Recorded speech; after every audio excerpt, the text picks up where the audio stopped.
We are gathered here today to sip some tea, honey, so make sure you guys have your teacups ready because this tea is what? Piping hot. Hey you guys, it's your girl T and I hope everybody's doing good today. Make sure you guys have your teacups ready because this tea is what? Piping hot. So anyways, y'all, so I want to come on here. I got another sports story for you guys and I'm really passionate about this because you guys know how I feel about certain stories. So for the fellas, yes, we have another one.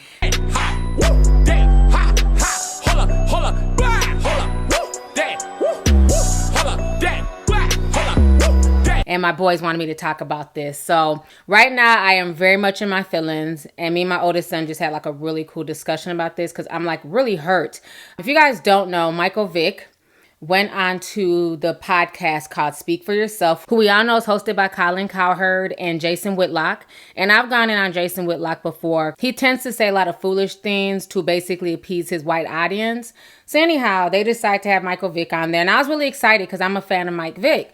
So I'm like, okay, cool. What's Vick gonna do? What's Vick's gonna say? Hey, go Vick. Hey. You know what I mean? I'm all happy and shit.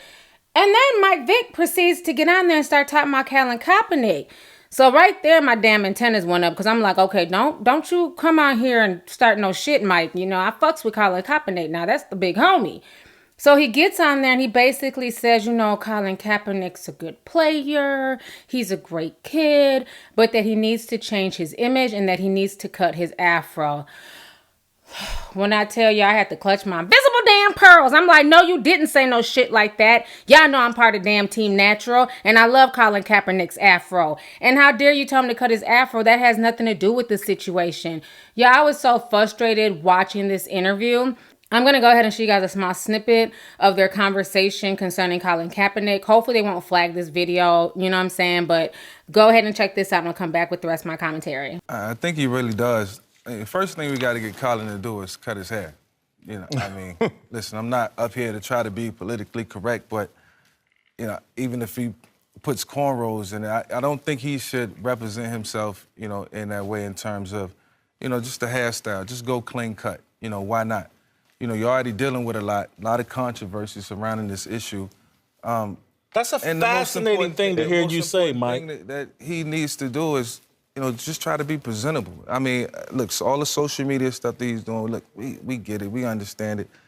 It's time for, you know, Colin to step up in a different way. And, you know, I think primarily the reason why he's not signed to a team right now is because of the last 2 seasons and not being as productive as everybody, you know. Let me just ask you a question, because I kind of chuckled when you said he had cut his hair, because I just thought you didn't like the hairstyle. But you're actually saying that it represents something. Yeah, I just think perception and image is everything, and listen, it's not the Colin Kaepernick that we've known, you know, since he entered the National Football League. And I'm just going off my personal experiences, but listen, I love the guy to death, you know, but I want him to also succeed on and off the field, and this has to be a start for him.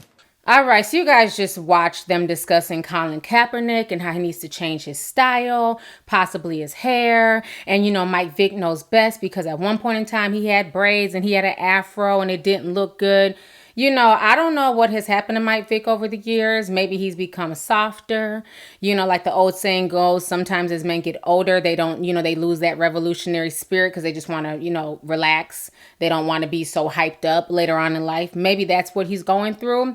But I would like to remind Vick that you're the same man who they chose to send to prison for several years behind a dog fight, behind you, you know, killing dogs and everything else. And I'm not excusing him killing these dogs. I'm not saying it's okay. But you have people in the NFL who are beating their wives, who are doing all types of crazy shit, and they don't even get time, and they're abusing other human beings. But yet and still, they gave this man time behind dog fights, okay? And that didn't have anything to do with your hair, Vick. It's because you're a black man in America, and a lot of people put pets and animals over black men. That's just me keeping it real, okay? With that being said, you know, what Michael Vick needs to realize is that Colin Kaepernick is not being blackballed because of how he looks, okay? His hair has nothing to do with why he's being blackballed.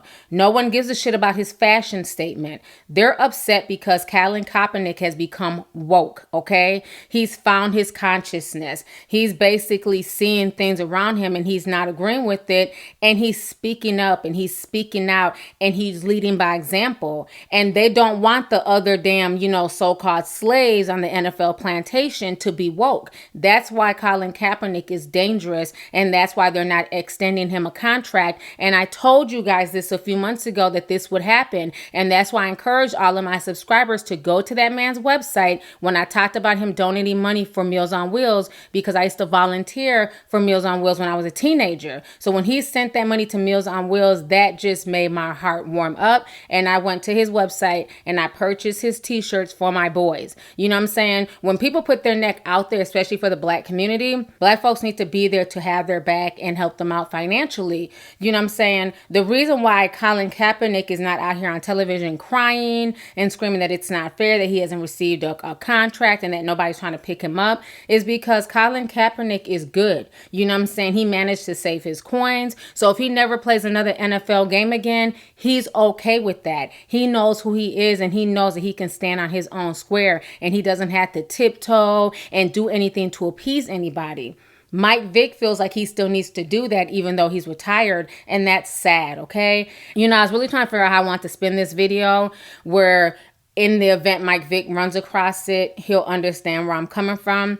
And I remember back in the MySpace days, me and Mike Vick used to talk when he had first got out of prison and he wasn't signed up with the NFL. And I don't know how he just happened to run across my page. I wasn't Lovelyti, I was just some random chick. And we became friends on MySpace. We would talk. He's really cool. And my oldest son, he was real young at the time. He was the biggest like Michael Vick fan. He had the jerseys, everything. So, and I was telling him that. And, from the conversations that we had on MySpace, everything was, just really, it was mainly about sports. Nothing sexual. So don't, sit there and go crazy and spread fucking rumors. It was nothing like that. But, from our conversations, he was just a really cool, genuine guy.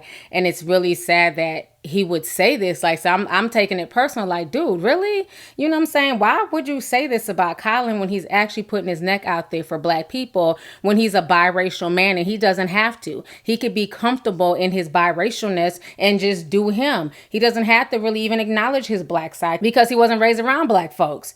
His white mother gave him up for adoption. He was adopted by white people. He was raised around white people. He could just live in that comfort, but he's choosing not to. And he's choosing to speak out for all people, not just black people, not just black Americans, but Somalians, the things that are going on in Africa and Haiti. He's currently standing up for oppressed people all over the world, okay? So I want to let Mike Vick know this, and I want to prove to Mike Vick that it's not about Colin Kaepernick's hair, okay? So let's go ahead and talk sports real quick, fellas. Make sure y'all grab y'all's teacups. You know what I'm saying? Let's go ahead and sip slow. And for the ladies who are into sports, y'all, you know what I'm saying? Come on in and sit with us, okay? Because some of the ladies got offended last time. Like, I watch sports too, T. All right, come on in here, chick. Let's go ahead and, sip this tea. So anyways, I want to point out this. Richard Sherman is one of my favorite football players. And why I like Richard Sherman is because he is no dummy, okay? He's not just somebody who just lucked up and is very talented at playing football. If you know anything about Richard Sherman's history, Richard Sherman is from Compton. He graduated from Dominguez High School. And at that point in time, back in 2006, his classmates voted him the male student most likely to succeed. He was a scholar athlete. He was also a salutatorian.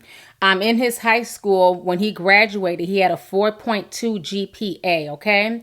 He was also a member of the school's track team, and he was also named USA's Today All-American after winning the California State title in the triple jump. So this dude is a beast, okay? On top of that, he still went to college.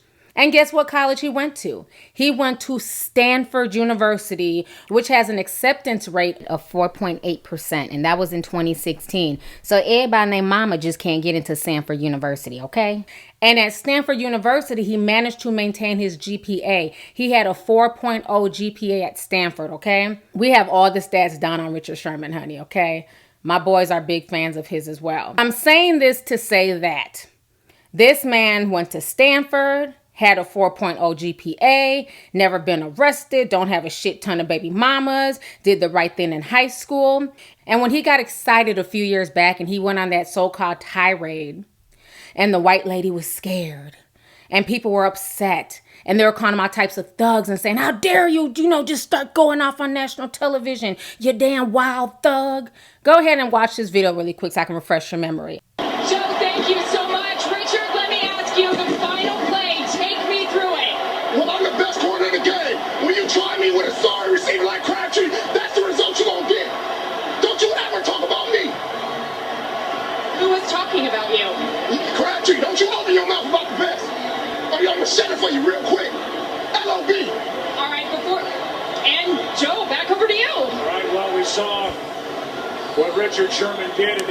All right, so you guys just saw that video of Richard Sherman going off on Michael Crabtree with Erin Andrews. And poor Erin Andrews, she looks scared out her mind, okay? And I talked about this way back then, back in 2014. After that video went viral, it was so many folks on Twitter calling him all types of thugs and niggers and animals. And, how dare he act like that? He's so uncouth. They went in on this man, okay? And Richard Sherman ended up addressing the situation a few days later. He sat down at one of the press conferences and he basically said that thug is the new N-word. I want you guys to go ahead and watch this interview really quick. No, I don't think I'm a villain. I think that people always say the old cliche, don't judge a book by its cover, but they're judging the book by its cover. They're judging me off a football field, on the football field, during a game, right after a game, and they're not judging me off of who I am. Now, if I had got arrested 10 times or committed all these crimes or got suspended for fighting off the field and done all that, then I can accept being a villain. But I've done nothing villainous. Hey, Richard, does that bother you more than The only reason it bothers me is because it seems like it's the accepted way of calling somebody the N-word nowadays. It's like everybody else said the N-word, and then they say thug, and they're like, oh, that's fine. And that's where it's kind of, it kind of takes me aback, and it's kind of disappointing because they know what's the definition of a thug really. Can a guy on a football field just talking to people, maybe I'm talking loudly and doing something, talking like I'm not supposed to, but I'm not. There was a hockey game where they didn't even play hockey. They just threw the puck aside and started fighting.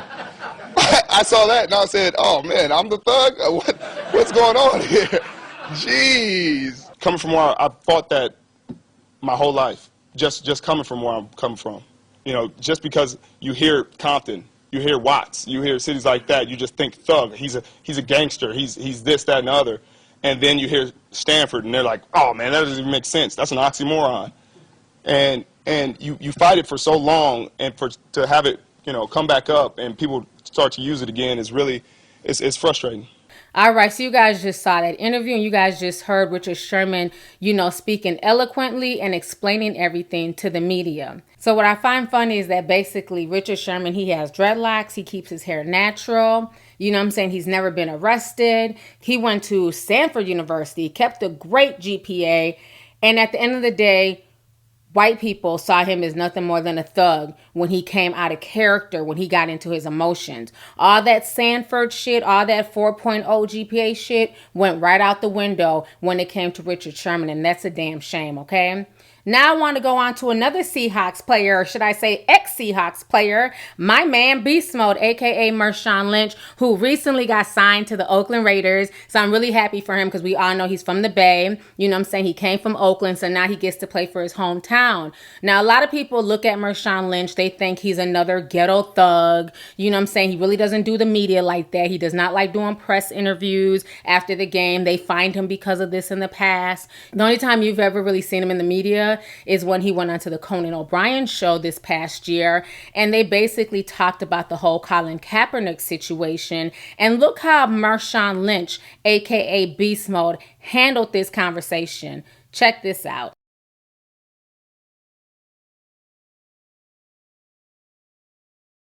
All right, so you guys just saw him talking to Conan O'Brien, and I loved everything that Marshawn Lynch had to say. He didn't have to throw Colin Kaepernick under the bus. He didn't say cut your hair. He said, if you're offended by what he's doing, that basically says more about you being a racist than anything. Because Colin Kaepernick is not doing anything disrespectful. He's bringing attention to different plights of people.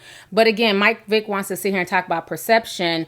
Marshawn Lynch is another man who has dreadlocks, who keeps his hair natural, and yet and still people coin him a thug, a goon, and everything else. But if people really know about Marshawn Lynch is one of the most generous dudes in the NFL. He gives back to his community. He helps out all through California. And matter of fact, when it was being announced that he was going to be signing to the Oakland Raiders, he was in Haiti, helping the people down there in Haiti. But that doesn't make the news though, okay?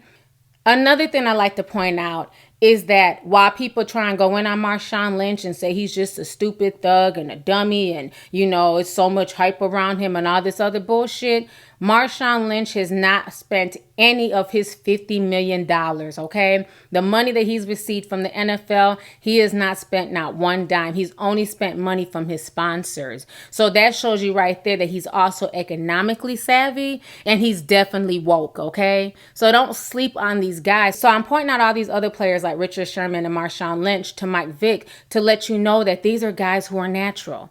They have dreadlocks. You know, they're not what you would call, quote unquote, kempt because they don't have a low Caesar or a fade or nothing like that. And even with that being said, as smart as these men are, as smart as Richard Sherman is, as articulate as Richard Sherman is, as given as Marshawn Lynch is, people still call them thugs. People still write them off. People still threw them under the bus. So again, it has nothing to do with Colin Kaepernick's look. It has nothing to do with Colin Kaepernick's hairstyle. It's about his message and the fact that he's trying to wake people up, and especially other sports players. And when you start waking folks up, that makes the establishment nervous, okay? So I'm very disappointed, man, in Mike Vick getting up there and saying that bullshit. And you could just see how happy Colin was. Like, oh, I never thought about the hair thing, but that makes sense. You know what I'm saying? And that's the shit that just irks me. It's like, come on, Mike. You know it's deeper than that. It's not about him cutting his hair. He could cut his hair today and they won't give him a contract because he's too woke for the NFL. And Colin Kaepernick is good. He's not begging them for a job. Yes, he loves football. Yes, he would love to play. But if they don't never give him another contract, he's good. And that's why I say you got to support the folks who support us. And I'm going to always support Colin Kaepernick. I'm going to always support Beast Mode. I'm going to always support Richard Sherman. I'm going to always support anything these brothers are involved in because they are positive and they give back. And they're good examples for not only my sons, but for other people. You know what I'm saying? And especially Richard Sherman, because he's showing people that you can be athletic, but you can definitely be smart. That goes hand in hand.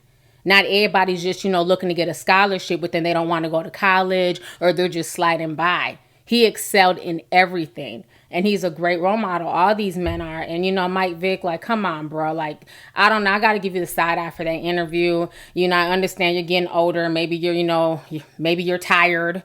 Maybe you've grown weary. I don't know. But all that shit you was talking on that show, I wasn't feeling it, bro.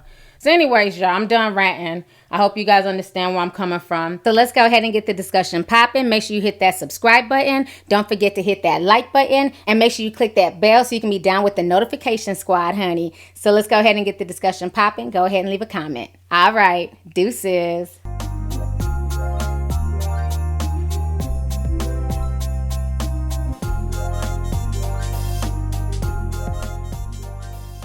Hey you guys, it's your girl T. Make sure to subscribe, like, and share my videos. You can also visit Lovelyti.com to purchase any merchandise. Also, don't forget to click the boxes down below to watch any of my previous videos. Talk to y'all later. Deuces.